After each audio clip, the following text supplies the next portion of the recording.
Assalamualaikum warahmatullahi wabarakatuh. Selamat pagi teman-teman semua. Gimana kabarnya? Sehat semuanya? Alhamdulillah kita udah menjalankan bulan Ramadan dan Lebaran bareng-bareng kemarin. Nah teman-teman gimana lebarannya? Seru nggak? Seru Bu, seru. Ya, alhamdulillahirabbil alamin wassalatu wassalamu ala asrofil anbiya'i wal mursalin wa ala alihi washabihi ajmain amma ba'du. Pertama-tama kita panjatkan puji syukur kehadirat Allah Subhanahu wa taala yang telah melimpahkan rahmat dan hidayahnya kepada kita semua sehingga kita dapat berkumpul dalam keadaan sehat walafiat pada hari ini. Salawat serta salam tak lupa kita junjungkan kepada siapa? Kepada Nabi besar Muhammad sallallahu alaihi wasallam, kepada para sahabatnya, para keluarganya, dan insya Allah kepada kita semua selaku umatnya hingga akhir zaman nanti ya. Amin ya rabbal alamin. Nah sebelum pelajarannya kita mulai, ada yang mau mimpin doa dulu nggak? Saya Bu. Oke, Kak Izan mau mimpin doa? Iya Bu, mau. Iya, silahkan. Rabbi shrahli sadri wa yassir li amri wahlul 'uqdatam min lisani yafqahu qawli. Rabbi zidni ilma warzuqni fahma. Amin. Amin. Sekarang Ibu cek dulu kehadirannya ya. Ya Bu. Muhammad Kaizan, Muhammad Kean Alfariski, Hadir Bu. Muhammad Fatir, Hadir. Al-Furqon, Hadir. Cahaya Komala, Hadir Bu. Ilham Ramadan, Hadir. Laila Sari, Hadir. Habil Putra, Hadir. Syahrul Ramadan, Hadir Bu. Syanu, Hadir Bu. Muhammad Deva, Ada Bu. Alfia. Hadir Ibu. Hadir semua ya. Alhamdulillah. Nah, pada hari ini teman-teman ketemu lagi sama Ibu Mutiara pada mata pelajaran Pendidikan Agama Islam. Setelah Lebaran akhirnya kita bisa masuk kembali melakukan pembelajaran kembali. Nah, ada yang tahu nggak sih hari ini kita akan mempelajari bab berapa, pelajaran apa, materi apa? Ada yang tahu? Kemarin terakhir kita belajarnya sampai mana ya? Ada yang ingat nggak? Muhammad Kean, kamu tahu? Tahu Bu. Apa? Beriman kepada malaikat. Iya, jadi minggu lalu sebelum kita libur kita sudah mempelajari tentang iman kepada malaikat Allah. Nah, dari semua ini teman-teman masih ada yang ingat nggak rukun iman itu ada berapa sih? Ada apa aja sih itu rukun iman? Ayo, siapa yang masih ingat apa saja itu rukun iman dan ada berapa? Ingat Bu, ada 6. Ada 6 ya Bu? 6 Bu, 6. Ada 6 Bu rukun Iya, iman. pintar. Jadi rukun iman itu ada 6. Yang pertama, iman kepada Allah. Yang kedua, iman kepada malaikat-malaikat Allah. Yang ketiga, iman kepada kitab-kitab Allah. Yang keempat, iman kepada rasul-rasul Allah. Yang kelima, iman kepada hari kiamat. Dan yang keenam, iman kepada qada dan qadar. Nah, karena pertemuan sebelumnya kita sudah mempelajari tentang iman kepada rasul-rasul Allah, maka sekarang kita akan mempelajari tentang apa? Tentang kitab ya Bu, kitab Allah. Iya, betul. Jadi kita akan mempelajari tentang iman kepada kitab-kitab Allah. Sebelumnya ada yang tahu nggak kitab yang sekarang kita pelajari di agama Islam itu kitab apa sih? Kitab Al-Quran. Iya, kitab Al-Quran. Namun sebagai umat muslim kita tuh harus tahu kalau kitab yang turun dari Allah kepada Nabi dan Rasul itu bukan hanya kitab Al-Quran. Nah, kita akan mempelajarinya hari ini. Nah, karena tadi Ibu bilang kalau kitab Allah itu yang turun nggak cuma Al-Quran, maka apa sih tujuannya biar teman-teman belajar kalau kitab-kitab Allah itu nggak cuma Al-Quran? Jadi tujuan pembelajaran iman kepada kitab-kitab Allah kita pada hari ini tujuannya adalah yang pertama menjelaskan arti iman kepada kitab suci Allah, lalu menjelaskan perbedaan kitab dan suhuf, teman-teman belum tahu kan? Lalu menyebutkan macam-macam kitab yang Allah turunkan dan siapa saja sih penerimanya, lalu menjelaskan isi kandungan kitab Allah, lalu ada menjelaskan hikmah yang dikandung ketika kita sudah beriman kepada kitab Allah, lalu mempraktikkan contoh perilaku beriman kepada kitab-kitab Allah, dan mempraktikkan contoh kita beriman kepada seluruh kitab suci Allah, terutama kitab Al-Quran. seperti itu ya teman-teman, ngerti? Ngerti, Bu. Oke.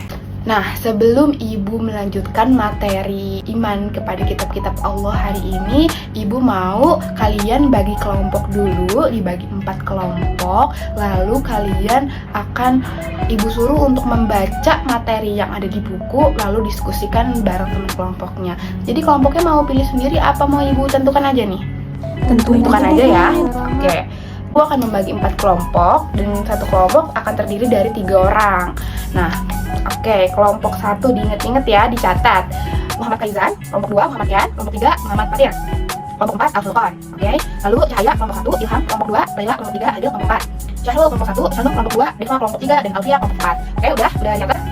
Nah, untuk kelompok 1 materinya itu tentang kitab Taurat. Jadi dibaca nih ya, kitab Taurat.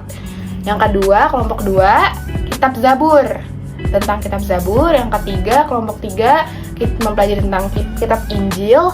Dan yang keempat, kelompok 4 mempelajari tentang kitab Al-Quran. Untuk sekarang teman-teman baca dulu masing-masing materinya yang ada di buku. Lalu kalau udah dibaca sekitar 5 menit aja, teman-teman diskusi sama teman sekelompoknya apa saja yang sudah dibaca, lalu saling bertanya, saling membagi ilmu yang sudah didapatkan di buku. Oke, dipersilahkan baca dulu ya.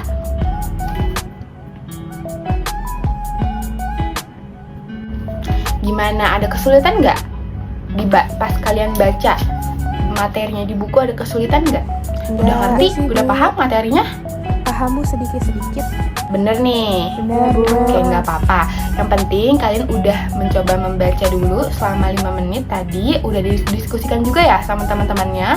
Sudah didiskusikan juga. Lalu setelah ini Ibu mau kalian coba presentasikan apa yang sudah kalian baca, lalu apa yang sudah didiskusikan oleh teman-temannya. Oke? Bisa? Bisa. Oke, dimulai dari kelompok 1. Tadi kelompok 1 dapat materi kitab apa? Kitab Taurat. Silahkan kelompok 1. Oke, bagus. Selanjutnya kelompok 2 tadi dapat materi kitab apa? Zabur. Kitab Zabur. Ya, silahkan untuk mempresentasikan hasil diskusinya. Kelompok 3, materi tentang apa? Injil, Bu. Tentang kitab Injil. Oke, silahkan dipresentasikan kepada teman-temannya materi tentang kitab Injil yang sudah dibaca. Dan yang terakhir, kelompok 4, materi tentang kitab Al-Quran. Silahkan dipresentasikan kelompok terakhir kepada teman-temannya. Oke, udah selesai ya presentasinya dari kelompok 1, kelompok 2, kelompok 3, dan kelompok 4.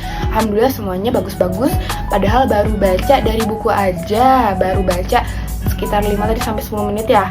Terus udah diskusi juga, alhamdulillah. Jadi teman-teman, kenapa Ibu suruh baca dulu? Karena biar teman-teman ini udah nggak buta banget nih sama kitab. Yang kita tahu kan cuma kitab Al-Quran aja sehari-hari. Tapi dengan kayak gini, tadi dipresentasikan oleh teman-temannya, saling membagi ilmu, mempresentasikannya sudah didiskusikan. Jadi teman-teman tahu tadi ada kitab Taurat, kitab Zabur, kitab Injil, dan kitab Al-Quran. Nah, oke deh, karena tadi belum ada tanya jawab ya, mungkin dari teman-teman sekalian ada yang mau bertanya nggak ke kelompoknya kitab Taurat mungkin, atau ke temennya kitab Zabur, kitab Injil, atau kitab Al-Quran. Coba kalau ada yang mau ditanyakan, silahkan ditanyakan dahulu. Lalu teman-teman kelompoknya yang menerima pertanyaan bisa mencari jawabannya dari buku atau dari internet.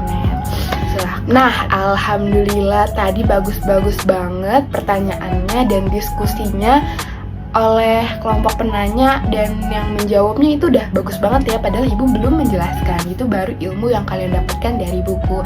Nah, jadi sebenarnya dengan cara pembelajaran seperti ini, kalian tuh bisa belajar dimanapun, kapanpun, dengan materi atau bahan ajar yang ada yang kalian punya, bahan belajarnya. Jadi kalian kan dengan membaca, kalian bisa tahu tadi materi-materi kitab-kitab ada apa saja, penerimanya siapa aja, dalil-dalilnya. Jadi kalian nggak harus tunggu ibu menjelaskan atau nggak harus orang tua kalian menjelaskan, tapi kalian bisa berinisiatif sendiri untuk membaca materi-materi dengan yang kalian punya yang ada di buku atau yang ada di internet. Karena sekarang udah banyak nih yang main HP, main internet. Nah, HP-nya jangan dipakai untuk main game terus, jangan dipakai buat video call, teleponan, tapi dipakai juga buat belajar, searching atau menginstal game-game yang edukatif. Kan ada kan banyak. Karena sesi baca, sesi diskusi, dan sesi tanya jawabnya dari teman-teman udah selesai, kali ini ibu akan menjelaskan secara rinci insya Allah tentang iman kepada kitab-kitab Allah. Nah, teman-teman bisa dicatat ya apa yang ibu ucapkan dan diingat-ingat. Oke, tadi tujuan kita iman kepada kitab-kitab Allah itu apa ya? Masih ingat nggak yang ibu ucapkan di awal tadi? Iya, jadi dengan mempelajari materi iman kepada kitab-kitab Allah, kita bisa tahu apa yang artinya kita beriman kepada kitab, apa perbedaan kitab dan suhuf, menyebutkan macam-macam kitab yang ada di agama Islam dan siapa saja penerimanya, apa saja isi kandungan-kandungan kitab Taurat, Zabur, Injil. Lalu kita bisa tahu nih hikmah beriman kepada kitab-kitab Allah itu apa aja hikmahnya. Lalu kita bisa mempraktikkan contoh perilaku beriman kepada kitab-kitab Allah. Oke, yang pertama tadi mungkin belum ada yang menjelaskan ya. Apa sih pengertian iman kepada kitab-kitab Allah? Kenapa kita harus percaya? Iman kan percaya pada kitab-kitab Allah. Nah, pengertian iman kepada kitab Allah adalah berarti kita percaya dan yakin sepenuh hati bahwa Allah telah menurunkan kitab-kitabnya kepada para rasul-rasulnya. Nah, ajaran-ajaran yang ada dalam kitab tersebut disampaikan kepada umat manusia sebagai pedoman hidup agar dapat meraih kebahagiaan yang ada di dunia dan yang ada di akhirat. Jadi Allah menurunkan kitab-kitab ini tujuannya apa? Karena kan tadi kan tujuan kitab-kitab itu kan isinya ada perintah, ada larangan, ada aturan-aturan, ada pujian-pujian kepada Allah. Itu ditujukan supaya hidup manusia yang ada di bumi ini teratur, supaya kitab-kitab ini menjadi pedoman dan hidup manusia nggak seenaknya dijalankan mengikuti hawa nafsunya. Begitu. Jadi beriman kepada kitab Allah tadi apa? Berarti percaya dan meyakini dengan sepenuh hati bahwa Allah menurunkan kitab-kitabnya kepada para rasulnya dengan tujuan agar manusia meraih kebahagiaan di dunia dan di akhirat. Oke. Nah, lalu tadi kitab-kitab Allah ada 4 ya, diingat ya. Yang pertama apa? Kitab Taurat, yang kedua kitab Zabur, yang ketiga kitab Injil, yang keempat kitab Al-Quran. Nah, jadi kan kita beriman kepada Allah ini nggak sembarangan ada kitab iman, enggak, tapi ada dalilnya nih teman-teman. Ada di Quran surat Al-Maidah ayat 16 yang bunyinya A'udzubillahi minasyaitonirrajim. Bismillahirrahmanirrahim. Yahdi bihillahu manittaba'a ridwanahu subulas salami wa yukhrijuhum minaz zulumati ilan nuri bi'idhnihi wa yahdihim ila siratim mustaqim. Yang artinya, dengan kitab itulah Allah memberi petunjuk kepada orang-orang yang mengikuti keridhoannya di jalan keselamatan, dan dengan kitabnya itu pula Allah mengeluarkan orang itu dari gelap gulita kepada cahaya dengan izinnya dan menunjukkan ke jalan yang lurus. Quran surat Al-Maidah ayat 16. Jadi dalam dalil ini menjelaskan bahwa kata Allah, dengan kitab-kitab yang Allah turunkan, kitab-kitab itu sebagai petunjuk kepada orang-orang yang mengikuti keridhoannya dan keselamatannya di jalan Allah. Dan dengan kita mempelajari kitab-kitab ini, Allah mengeluarkan orang-orang yang ada di kegelapan menuju cahaya dengan izinnya dan ke jalan yang lurus. Seperti itu. Oke, karena tadi pengertian iman kepada kitab Allah sudah, lalu kita lanjut ke kitab Taurat ya, yang pertama. Nah, kitab Taurat diturunkan kepada Nabi siapa tadi? Nabi Musa. Betul, kitab Taurat diturunkan pada abad ke-12 sebelum Masehi. Itu udah lama banget kan, gak kebayang waktunya selama apa. Nah, ia diwahyukan kepada Nabi Musa di Bukit Sinai, namanya Bukit Sinai. Nah, nama Taurat ini berarti yaitu hukum atau syariat. Pada saat itu Nabi Musa diutus oleh Allah untuk berdakwah kepada bangsa Bani Israel. Oleh karena itu, tepat sekali kalau kita meyakini bahwa kitab Taurat diperuntukkan sebagai pedoman dan petunjuk hidup bagi kaum Bani Israel saat itu. Adapun bahasa yang digunakan dalam kitab Taurat adalah bahasa Ibrani. Ya mungkin teman-teman nggak tahu ya bahasa Ibrani itu seperti apa, tapi yang jelas kitab Taurat ini turun kepada Nabi Musa, ada umat-umat bangsa Bani Israel, yang dimana saat itu mungkin Bani Israel ini tidak tahu jalan yang benar, maka Allah menurunkan kitab Taurat sebagai pedoman dan petunjuk hidup bagi kaum Bani Israel saat itu. Nah, lalu ada dalilnya nih tentang kitab Taurat. Itu ada pada surat Quran, surat Al-Mu'minun ayat 49. Auzubillahi minasyaitonirrajim. Walaqad atayna Musal kitaba la'allahum yahtadun. Dan sungguh telah kami anugerahi kepada Musa kitab Taurat agar mereka Bani Israel mendapat petunjuk. Nah, jadi sudah ada di Al-Quran surat Al-Mu'minun ayat 49 bahwa kata Allah telah menganugerahi Nabi Musa kitab Taurat agar Bani Israel ini dapat petunjuk. Jadi emang kitab Taurat ini sebagai petunjuk untuk Bani Israel. Nah, lalu apa saja sih pokok-pokok ajaran kitab Taurat? Nah, yang pertama ada larangan menyembah patung atau berhala, ada larangan menyebut nama-nama Allah dengan sia-sia, perintah menyucikan hari Sabtu, perintah menghormati kedua orang tua, larangan membunuh sesama manusia, larangan membuat zina, larangan mengambil hak orang lain, larangan menjadi saksi palsu, dan larangan mencuri. Nah, dari pokok-pokok ajaran yang ada di kitab Taurat tadi berarti berisi tentang larangan dan perintah, di mana kita nggak boleh nih dilarang sama kitab Taurat untuk menyembah patung atau berhala, karena kan zaman dulu tuh orang-orang bangsa-bangsa yang terdahulu itu menyembahnya patung sama berhala. Nah, ketika kitab ini turun dilarang untuk menyembah patung atau berhala. Lalu larangan untuk menyebut nama Allah dengan sia-sia. Jadi kalau misalkan mau menyebut nama Allah harus diikuti oleh sesuatu yang positif, sesuatu yang termasuk dengan ibadah gitu. Lalu larangan membuat zina, larangan mengambil hak orang lain, berarti kan itu kan larangan-larangan yang memang peraturan untuk menertibkan, untuk meneraturkan hidup-hidup manusia pada zaman saat itu, bahkan sampai sekarang gitu. Itu ya, ngerti ya kitab Taurat. Lalu yang kedua, lanjut kita ke kitab Zabur. Nah, kitab Zabur tadi diturunkannya kepada Nabi siapa? Kepada Nabi Daud. Iya, jadi kitab Zabur diturunkan pada abad ke-10 sebelum Masehi. Sekarang Masehi sudah 2022. Berarti abad ke-10 berarti 2022, sebelum 2022 10 abadnya lagi. Itu masih jauh banget kan? Ya, kepada Nabi Daud untuk bangsa Bani Israel atau umat Yahudi. Nah, ini turun ini di daerah Yerusalem dan kitab ini ditulis dengan bahasa Kipti gitu. Nah, dalilnya ada di Quran surat Al-Isra ayat 55 tentang kitab Zabur nih, yang artinya aja ya ibu sebutkan ya. Dan Tuhanmu lebih mengetahui siapa yang ada di langit dan di bumi, dan sungguh kami telah memberikan kelebihan kepada sebagian nabi-nabi atas sebagian yang lain, dan kami berikan Zabur kepada Daud. Jadi di Al-Quran sudah jelas diterangkan bahwa kitab Zabur ini turun kepada Nabi Daud gitu. Lalu apa aja nih pokok-pokok ajaran yang ada di kitab Zabur?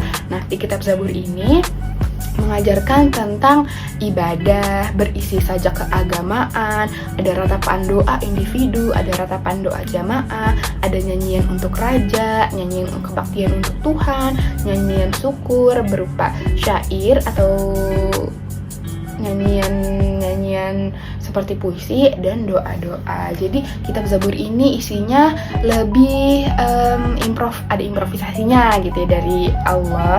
Jadi isinya nggak cuma larangan dan perintah kayak di kitab Taurat tadi, tapi sudah mengajarkan tentang ibadah, gimana kita secara religius, secara spiritualitas beribadah kepada Allah. Lalu ada ratapan-ratapan doa tadi gitu. Jadi isinya lebih banyak lagi, lebih bermacam-macam lagi dari kitab Zabur. Kita lanjut ke kitab Injil. Tadi kalau kitab Injil ke Nabi siapa? Nabi Isa. Nah, kitab Injil ini diturunkan kepada Nabi Isa pada permulaan abad 1M. Kan kalau tadi Taurat itu 12 abad sebelum Masehi, lalu Daud 10 abad sebelum Masehi. Nah, kitab Injil sudah masuk pada 1 Masehi. Kita kan 2022, berarti pada abad ke-1 Masehi masih awal-awal Masehi ya. Berarti 100 Masehi awal, di tahun 100 awal Masehi. Nah, kitab Injil ini diwahyukan di daerah Yerusalem sama seperti kitab Zabur, dan kitab ini pada awalnya ditulis dengan menggunakan bahasa Suryani. Lalu kitab ini menjadi pedoman bagi kaum Nabi Isa alaihissalam, yakni kaum Nasrani. Kalau tadi kitab Taurat ke kaum apa? Kaum Bani Israel. Lalu kitab Daud juga Bani Israel atau umat Yahudi. Dan kalau kitab Injil kepada kaum Nasrani. Lalu dalil tentang kitab Injil ada pada surat Quran surat Maryam ayat 30 yang artinya dia Nabi Isa berkata, sesungguhnya aku hamba Allah, dia memberiku kitab Injil dan dia menjadikan aku seorang nabi. Nah, itu udah jelas juga ada dalam Al-Quran bahwa Allah memberikan kitab Injil kepada Nabi Isa yang merupakan seorang nabi. Lalu pokok-pokok ajaran kitab Injil itu apa aja? Nah, yang pertama ada perintah untuk mengesahkan Allah, ada membenarkan keberadaan kitab Taurat, ada menghapus beberapa hukum dalam kitab Taurat yang tidak lagi sesuai dengan perkembangan zaman, menjelaskan bahwa kelak akan datang kembali Rasul setelah Nabi Isa, yaitu Nabi Muhammad SAW. Nah, karena tadi rentang jaraknya memang jauh dari kitab Taurat ke kitab Zabur ke kitab Injil. Nah, karena seiring perkembangan zaman yang terus berubah sampai saat ini, dan pada saat kitab Injil ini turun, ini di dalamnya ada perintah untuk mengesahkan Allah, dan ada beberapa yang menghapus ketentuan dalam hukum dalam kitab Taurat yang tidak lagi sesuai dengan perkembangan zaman. Jadi kita pun menyesuaikan zaman, karena kalau misalkan mungkin tidak ada penghapusan beberapa hukum, ada yang mungkin tidak sesuai dengan hukum yang berjalan pada zaman itu, karena kan beda kan zaman dulu sama zaman sekarang, kayak zaman pada ajaran kitab Injil ini. Nah, yang terakhir ada menjelaskan bahwa akan ada Rasul terakhir. Di kitab Injil itu disebutkan bahwa akan ada Rasul terakhir setelah Nabi Isa, yaitu Rasulullah Nabi Muhammad SAW. Seperti itu ya. Oke, kita masuk ke yang terakhir, ada kitab Al-Quran. Siapa nih yang setiap hari baca kitab Al-Quran? Semuanya baca ya, harus, karena kita sebagai umat muslim wajib mempelajari dan membaca kitab Al-Quran. Oke, kitab Al-Quran tadi turun kepada Nabi Muhammad SAW. Kitab Al-Quran diturunkan pada abad ke-7 Masehi. Nah, turunnya ini, kitab Al-Quran ini kurun waktu enggak jelek langsung nih turun Al-Quran, tapi pada saat itu kitab Al-Quran turun kepada Nabi Muhammad secara berkala, tergantung dengan apa yang sedang dihadapi oleh Rasulullah SAW, atau sedang ada masalah apa yang dihadapi oleh umat-umatnya pada saat zaman Rasulullah SAW. Nah, kitab ini turun kepada Nabi Muhammad sebagai Nabi dan Rasul terakhir.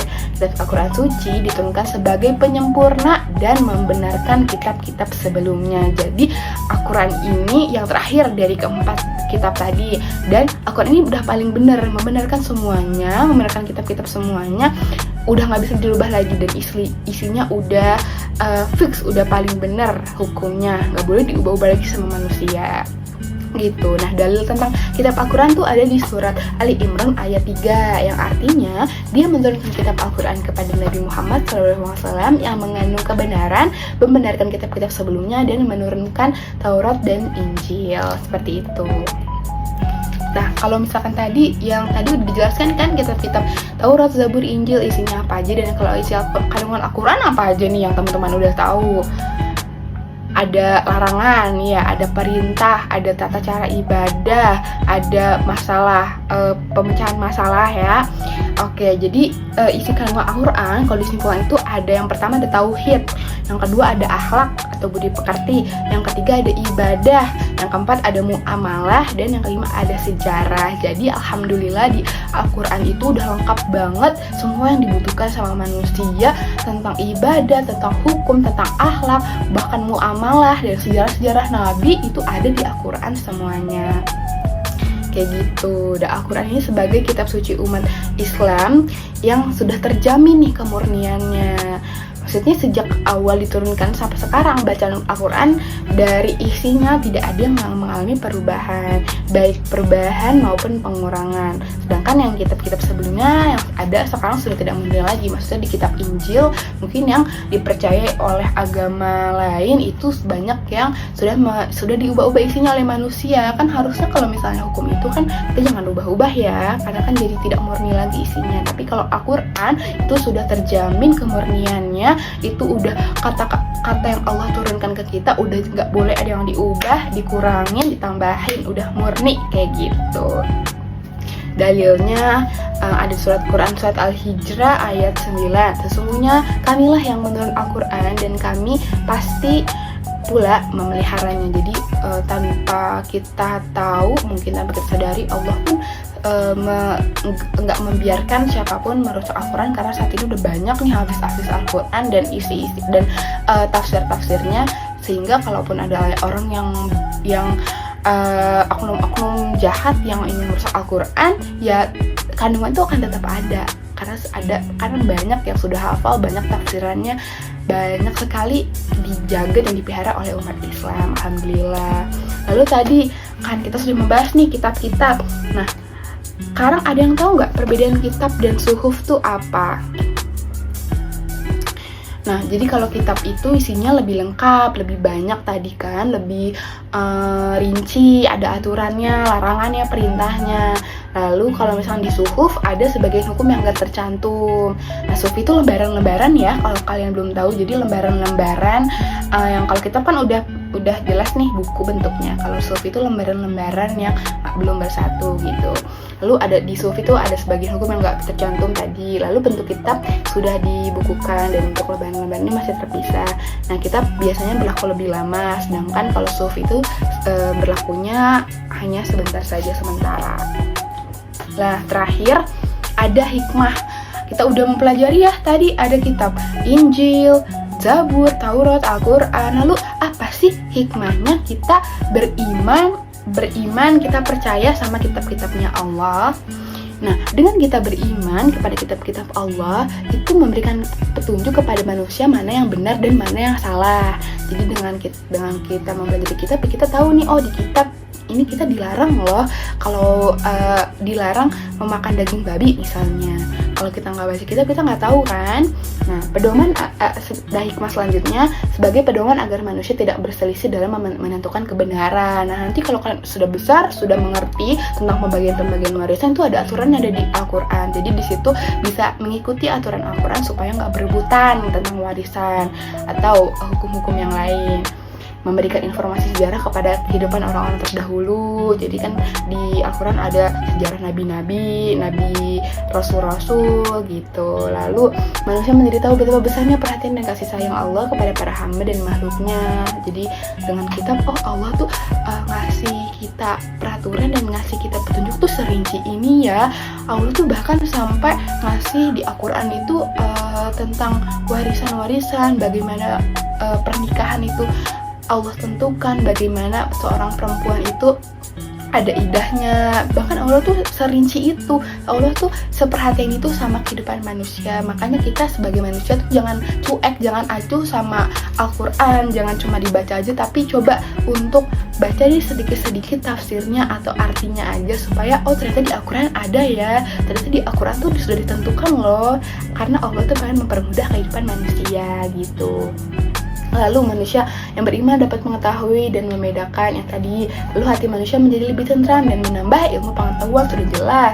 Lalu memiliki sikap toleransi yang tinggi karena kitab-kitab Allah memberikan penjelasan tentang penanaman sikap dan toleransi, dan meningkatkan kesabaran dalam menerima cobaan, ujian, dan musibah, serta selalu bersyukur atas nikmat dan anugerah yang diberikan oleh Allah Subhanahu wa Ta'ala. Oke, jadi kayak gitu ya teman-teman, materi tentang beriman kepada kitab-kitab Allah pada hari ini. Oke, mungkin bisa diulang, ada kitab apa aja tadi? Kitab Taurat, kitab Zabur, kitab Injil, kitab Al-Quran. Jadi kitab Taurat turunnya ke Nabi siapa? Nabi Musa. Kitab Zabur, Nabi Daud. Kitab Injil, Nabi Isa. Dan kitab Al-Quran, Nabi Muhammad SAW. Lalu di kitab Taurat tadi isinya ada apa aja ya? Perintah dan larangan, perintah-perintah dan larangan. Lalu di kitab Zabur ada ritual-ritual bacaan doa, ada tata cara beribadah, ya. Lalu di kitab Injil ada apa aja tadi isinya?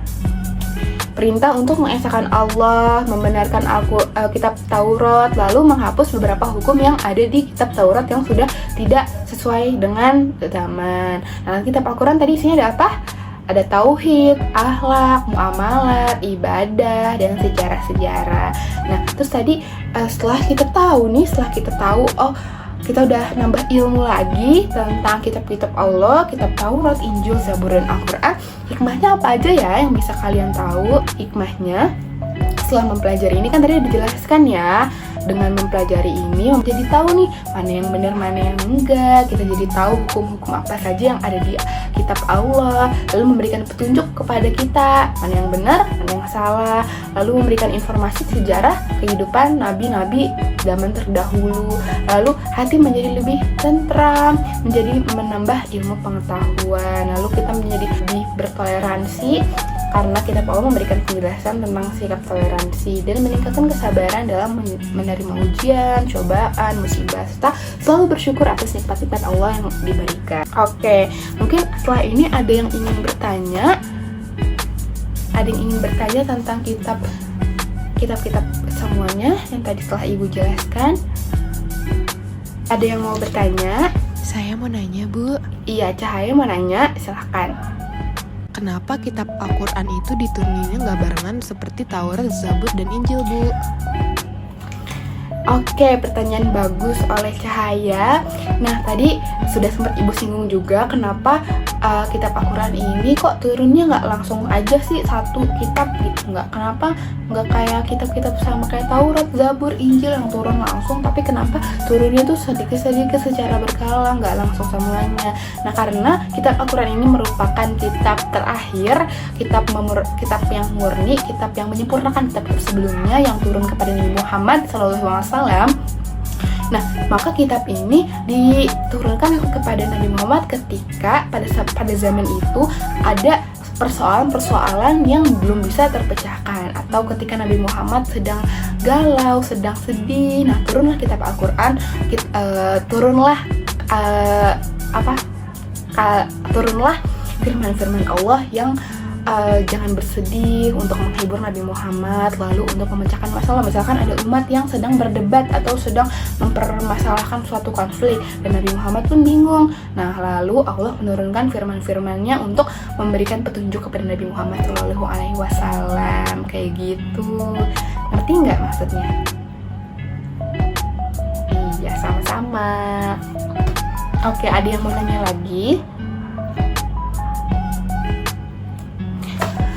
Oke, alhamdulillah kalau nggak ada yang nanya, kita mungkin cukupkan ya pertemuan kita pada hari ini. Alhamdulillah tadi teman-teman udah aktif diskusi, membaca dan bertanya jawab, sesi diskusi. Semoga apa yang kita sudah pelajari pada hari ini bisa membawa manfaat, bisa diamalkan sama teman-teman sekalian, bisa direalisasikan, bisa diamalkan, bisa di perilaku beriman kepada kitab Allah, bisa kalian amalkan di kehidupan kalian.